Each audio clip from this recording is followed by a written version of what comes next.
for the initial relief work. We've got a large number of medical teams. We've got them from all over. Southern Command. They've come here, they will stay here. I know there are hospitals, but the first mile relief will be given by our people, which will be coordinated by the state government. But I have told them, you will hold on and reassure the people that there are people looking after you. Hum hai, we are there.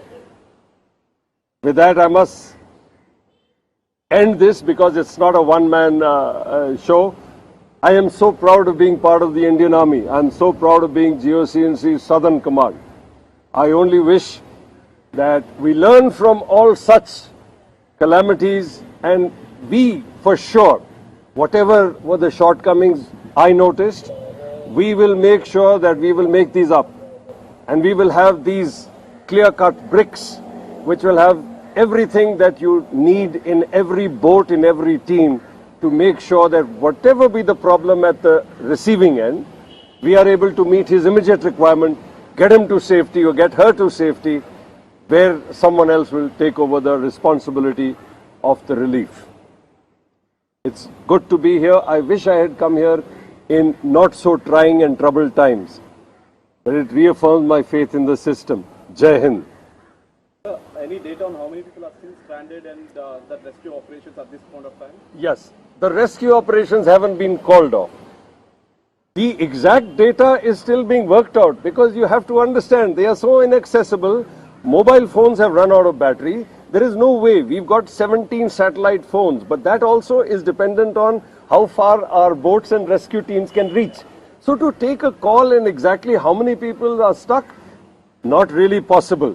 And that is why I said we've still left, our people will still go around in boats with loud hailers, trying to tell people that if you're in your houses and you need help, please, we are here to help you.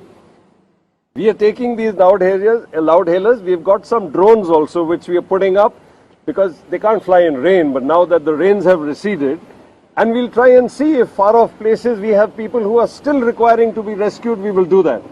So exact figure I am not quite sure we will be able to give. I'm sure the State Department is working on this, but you must understand, they also have a very tough job at hand. These are inaccessible areas, so it'll be a tough one. Okay, yes. Okay, that's it. What will be your role in rebuilding? Will you be constructing bridges and all those things? Or will you be continuing? Okay, right. This is a job which is actually of the governments to do. We are a combat element. We are an army. Now what we have a responsibility is to each individual of our nation, whether in war or in peace, and in times of calamity, we will make sure that that individual of our country is safe. But to make infrastructure is someone else's job. In providing relief, in providing assistance, evacuation and recovery, if we have to build bridges, like my boys have done, they have built bridges from trees and they have moved people out of tougher areas, we will do it. But infrastructural development has to be the work of a nation and its government, of a state and its government. And we should leave it to that. We have to go back to barracks at some point of time. You must understand, we are not in a hurry to do so until things stabilize, until we are given the all clear. But infrastructure, I think the responsibility is someone else. Wherever we are required to help, for sure, we will always be there. Sir, if you could give us the head count of how many soldiers and Jawans are on field? Yeah, like I told you, there are, how many? 15,000. There are 15,000 of us here from Southern Command, from all over. Like I said, 1,500. On the ground. 1 minute. Okay. 1,500. Yes. There are 1,500 from all over Southern Command. Now, these are in 70 teams. These are teams of mixes, including engineers, including pure infantry, and including medical, including signalers. So there are about 1,500 in teams of 20. We also have divers from the paras who are located in Bangalore. These guys are also here. So we have that many people. Okay. So looking at the devastation, how do you compare with other natural calamities which the country has witnessed? Every devastation is very, very bad. Now, it is unfair to start saying that this is better or worse than anyone else. Wherever even one person loses his life, it's not fair.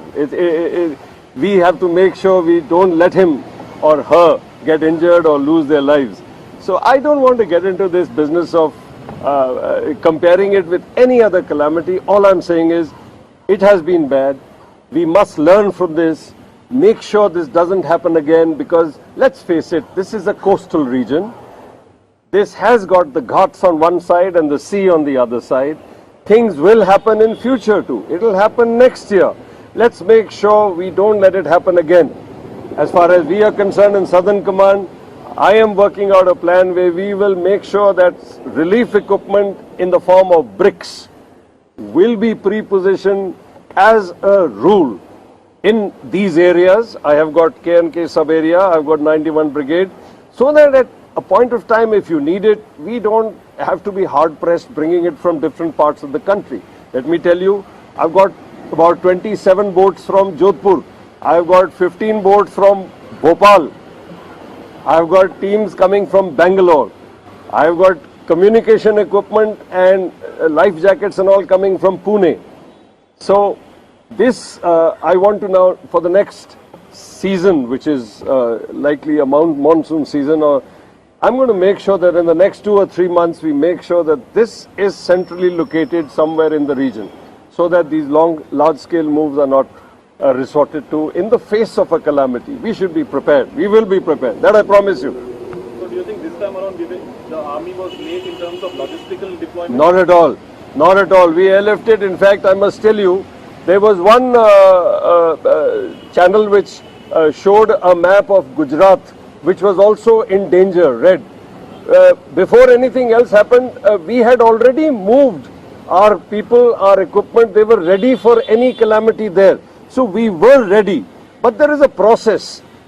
Whereas clearly in my command, the instructions are very clear. You will not ask me for orders. You will not ask me for permission. Where there is a problem, you will go. That's what happened here. So we had already moved before even people came into play. A large number of our forces and equipment was actually on the ground. That's why I'm saying I'm so proud of that the system works. And these young boys who've gone, the junior leadership who've taken a call, and without asking for permission from me, they have moved out and done various activities which have saved lives, which have saved people. I'm so proud of them. I can't keep saying this enough. It's a fact of life. And which is what I believe you all should be also proud of, because trust me, the army is from you only. Aap log mein se hi hain hum. We've got children who are your age. You've got people who were in the army of my age. And we come from the same places that you come from. And if a country and an organization like the army can be so good, like the defense forces, like the NDR can be so good and so effective, you all should be very proud. Okay. Thank you very much. Be well. Jai Hind. Okay.